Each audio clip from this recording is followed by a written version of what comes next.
حاصل کر سکتی تھی قبر کی جگہ. اب دیکھیں دکھ کا یہ مقام ہے کہ تدفین کے لیے اور قبر کے لیے بھی جو ہے وہ کہنا پڑ رہا ہے کہ بھائی سفارش لگانی پڑ رہی ہے بھائی. کتنے آپ کتنی تعلق لگا سکتے ہیں, کتنے ہے ہی نہیں, قبریں بھی نہیں ہے نا. یہ مجھے بتا دو کہ قبریں کہاں ہیں, کہاں آپ جائیں گے, اور جتنے آپ ہیں اتنی بڑی قبر بنائیں گے. بلکہ اب تو یہ بھی دیکھنے میں آیا ہے کہ کچھ لوگ جو ہیں وہ پہلے سے ہی پورا بکنگ کروا لیتے ہیں, وہ بکنگ کروا لیتے ہیں اور پورا پلاٹنگ کی طرح سے وہ 10 قبریں 8 قبروں کی جگہیں انہوں نے خریدی ہوئی ہیں. ہاں پوری فیملی کی.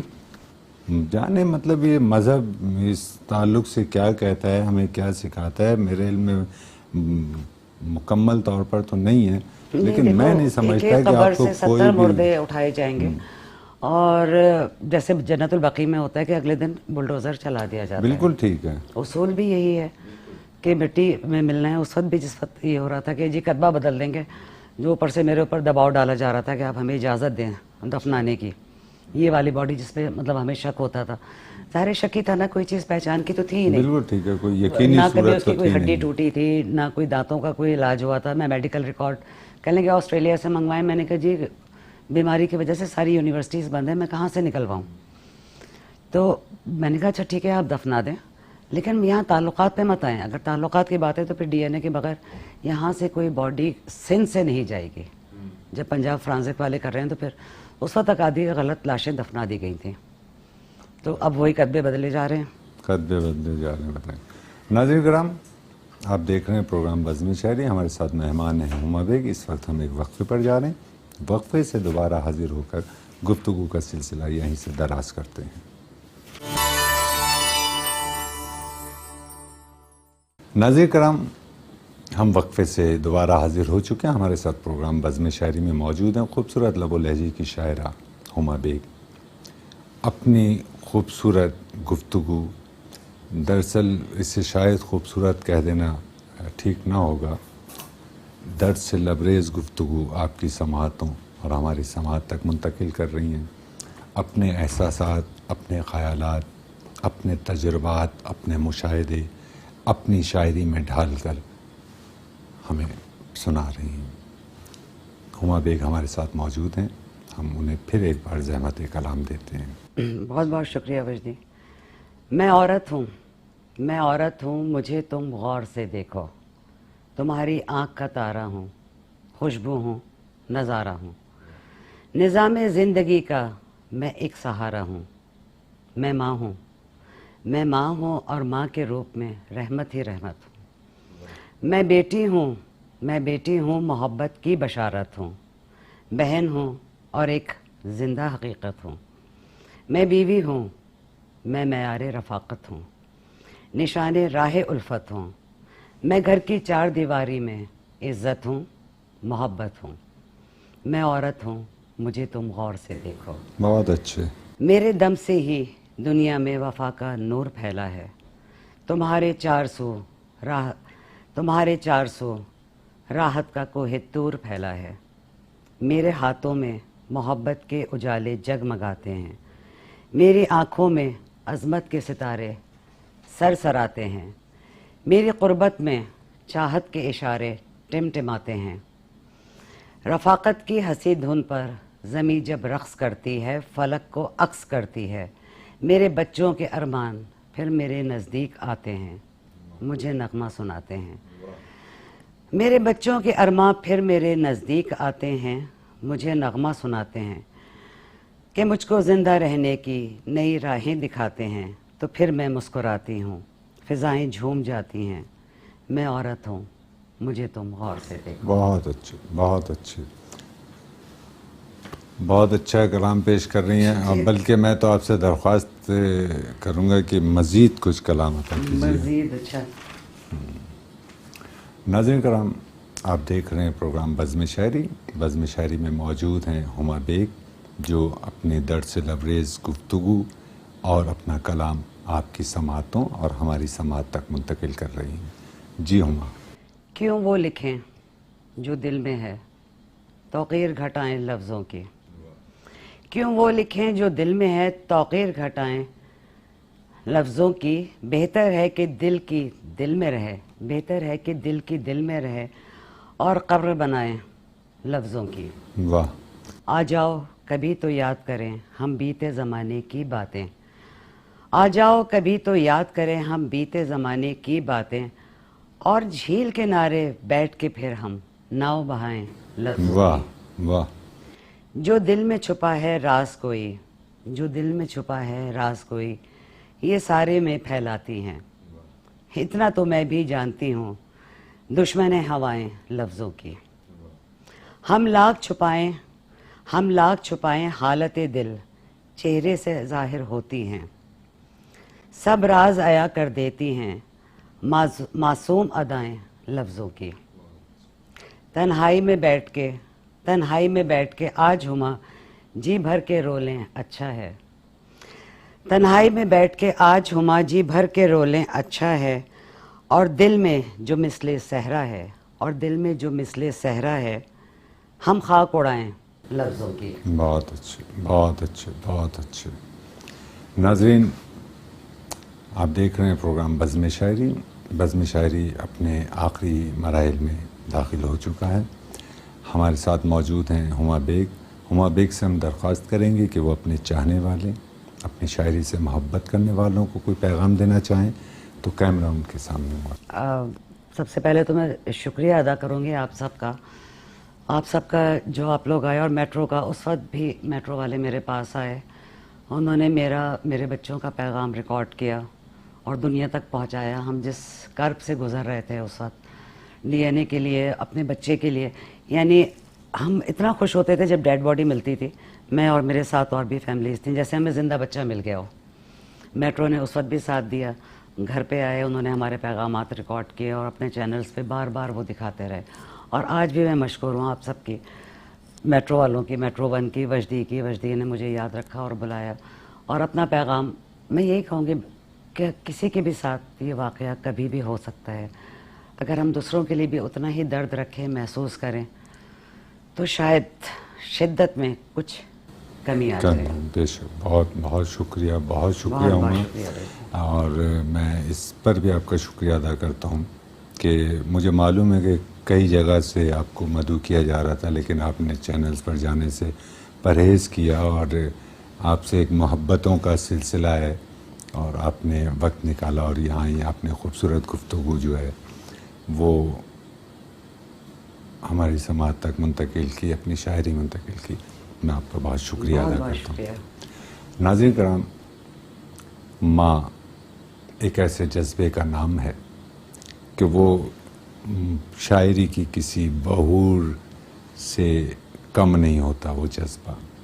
اور وہ شاعری جو ایک ماں کی شاعری ہوتی ہے, وہ شاعری کسی بھی اوزان کی محتاج نہیں ہوتی ہے. اور اصل میں وہی خیالات جسے آپ نثر میں ڈھالتے ہیں, ایکچول ہے وہی شاعری جو ایک جذبے کا, جو آپ کے درون ذات سے باہر آتا ہے. ہم سماعت کر رہے تھے ہما بیگ کو, جنہوں نے خوبصورت نظمیں آپ کی سماعتوں تک اور ہماری سماعت تک منتقل کی. پروگرام اپنے اختتام کو پہنچتا ہے. اپنے میزبان قیصر وجدی کو اجازت دیجیے. آئندہ ایک نئے مہمان کے ساتھ آپ کی خدمت میں حاضر ہوں گے. اللہ حافظ.